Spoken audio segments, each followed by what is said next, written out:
Hello, everybody, and thank you for tuning in to the Liberty Report. Daniel is traveling today. He'll be back in the studio in Lake Jackson tomorrow. Today, I'd like to talk to you a little bit about the DoD budget, which passed last week. Both the House and the Senate passed the conference report, so it's on the way to the White House, which I'm sure is going to get signed. It's a big bill, the biggest ever, over $700 billion. That budget happens to be equivalent to the top 9 other countries. So we spend a lot of money on the military. It's too bad we don't spend any money on defense, because they call it the DoD budget, the Department of Defense, but it really isn't. There's a lot of money spent. But I never feel safer, nor should the people feel richer because of this. I think a budget like this makes the country poorer, and of course I think it makes us less safe. It doesn't provide security for us, because so much of the money is spent on mischief, getting involved overseas and causing a lot of people to resent what we're doing. The worst example going on right now is probably Yemen, as we partner with Israel and Saudi Arabia on that mess that we have, what's going on there. But the budget, the conference report passed rather easily. It was 89-9 in the Senate, and in the House it was 350-70. There were 7 of the 70 that voted against it. Most of them were Democrats. There were 7 conservative libertarian Republicans that voted against it. Actually, as bad as that sounds, it's better than it used to be, because for many years being up there, there might have been sometimes 5, sometimes 10, and maybe 15 or 20. So there's more individuals now that are voting against this budget. I'm not sure for the right reason, because sometimes when the far left votes against it, they're probably sincere in that they don't think the war is useful, but it's also they're not doing it to save the money. It's to try to get that money shifted over to some other welfare liberal program by shifting the funds. But I want to mention a few things in the budget that sort of summarizes where this money goes. For instance, the Pentagon, just to manage the Pentagon, it's $626 billion. So that's the largest lump sum.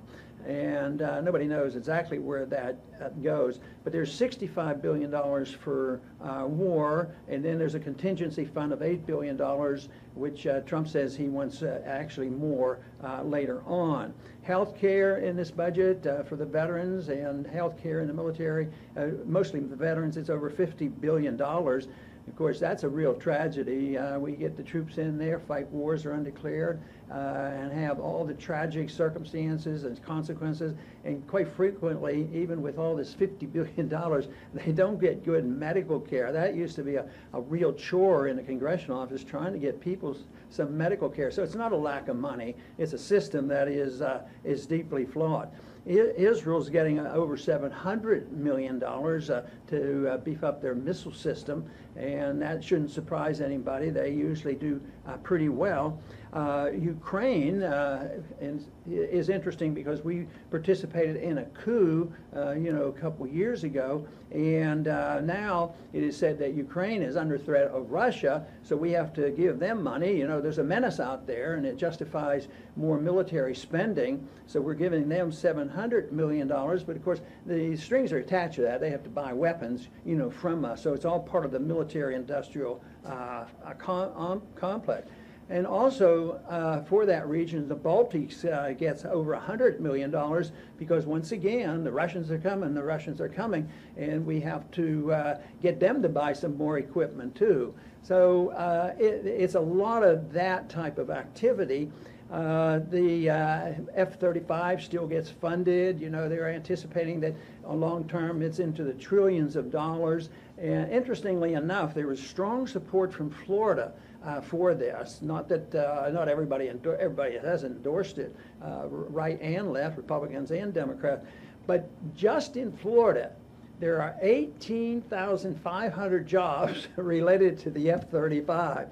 And even all the mess that has been made, and all the waste and cost overruns, and the plane not doing the job, jobs are important. In that was brought up. It's always brought up on the House floor. You can't stop this. These are jobs. So there's a strong support in Washington for military Keynesianism. Keynesianism, of course, is where governments are supposed to produce the jobs, just spend money and get people doing things that aren't too important. So if you have them building a plane that doesn't work, it doesn't bother a liberal. Some liberals might say, well, it shouldn't be on military, but for the most part, they don't see this in economic terms as being a drain on productive spending. So when you look at all this, if we could get away with a lot less money, $50 to $100 billion in the defense budget, this is money that comes out of the economy. You say, oh no, I mean, how can it come out of the economy? Because they'll just borrow it. And I say it comes out of the middle class mostly, because even though the middle class and the poor don't pay as much taxes as the very wealthy, they suffer the consequences of the borrowing and of the inflation and the cost of living going up and a poor economy and poor jobs. So the Budget Control Act is supposed to regulate this and sequester funds, because if it goes over, well, this is well over the budget authority that permits the spending, because that only allows for $549 billion, so they're over it by $77 billion, but sequestering and restraining doesn't exist. Nobody pays any attention to this, and this will continue. That we accept the whole notion that our government, unfortunately, in its bipartisan support, is that we should be involved around the world. And you know, there's a lot of criticism of the president all the time, and he deserves a lot of it, but isn't it interesting that on one hand, they'll condemn the president and say he needs impeach, and he has an issue like the military spending, and they actually spent more money than the president asked for. They were about 30 or 40 billion dollars more than the president asked for, and yet it's all this conflict, but not with the military spending, not with the military-industrial complex, not with our foreign adventurism. That is very bipartisan in support. They don't criticize Trump for too many wars going on, mainly because the Democrats were pretty good at that as well. You know, it is such a mess, and one thing that I've worked on for many years has been to get the country and the Congress to reveal what was going on with the Federal Reserve, because that is very secret, how they print and create the money and who gets bailed out. And we've had a lot of support over the years and interest in getting an audit of the Fed. We had it passed several times in the House, and that sentiment is still strong with the people.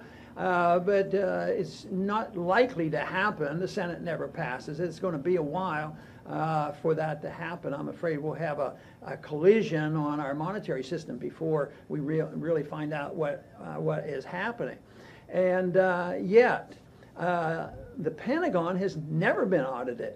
And interestingly enough, they use the same excuse as the Fed uses for not having the audit, and I think it's hilarious. The Fed says, oh, we can't audit, we can't do an audit because it costs too much money and it takes too much of our time. Wait a minute now, you know, costs too much money? They finance everything else. They're the backup. They have a checking account that never runs out of money, but they don't have enough funds allotted to auditing the Federal Reserve nor the Pentagon. And the Pentagon says the same thing. It costs too much money, and they can't do it. You know, in spite of all these problems, some of the best cheerleaders for this budget, and you have to be suspect on whether the libertarian conservative side has any victories, and that is the McCaneites and Graham. They love this bill. But I'm saddened. The few Republicans that voted against this were libertarian leaning or libertarian. But you know, the solid conservatives, who are pretty good, on voting against spending and would like to cut back, they never vote against this. Matter of fact, they're not all that good on what they say. So Republicans are supposed to be conservative, spending less money and work toward a balanced budget, but it really doesn't happen. And this is where I think the bipartisanship is way too strong. So when the bickering comes, the bickering is real, but the bickering is over who has the power and whose friends get bailed out, and it becomes personality, but not philosophic. They're not talking about this budget in light of an interventionist foreign policy. Maybe we shouldn't be involved so much overseas. That's not part of this discussion. And even on the social side and the welfare side, there's nobody really thinking that, do you think we ought to use the guidelines of the Constitution to only do those things that we're authorized to do, and we don't have authority in the Congress to, take care of all the medical needs of the people and all the educational needs of the people? And this is where the problem is. They endorse big government, and it's done on both sides. You know, there was another interesting thing that was in this budget that I think that actually even surprised me, and that is that there's a tremendous amount of effort to get more visas. There's going to be 3,500 more visas coming from Afghanistan with this authority. And that's important because of the major crisis in the country and with people coming into the country. But the excuse me, the 3,500 visas is interesting because at the same time we're giving visas to Afghanis who had been in our military. They get to come over and get in front of the line and work towards citizenship. We're sending over, under this bill, 3,500 Americans to join the military forces in Afghanistan to maintain order over there. So, and I think it's also interesting that the anti-immigrant feelings by this administration is very, very strong, and yet there's no problems with 3,500 new visas coming in and coming from Afghanistan. And that doesn't mean that I'm on the side of really, really tough controls on immigration. I just want some controls on it where people don't come over and live off somebody else, and that they have sponsors and this sort of thing. So it's a different system. But these individuals come over and they will be a cost. They will become citizens. People waiting in the lines will be pushed around.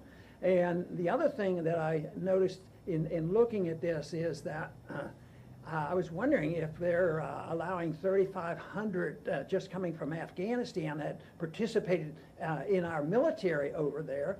How many people do you think we have, foreigners, in our military right now? Because we invite them to come in.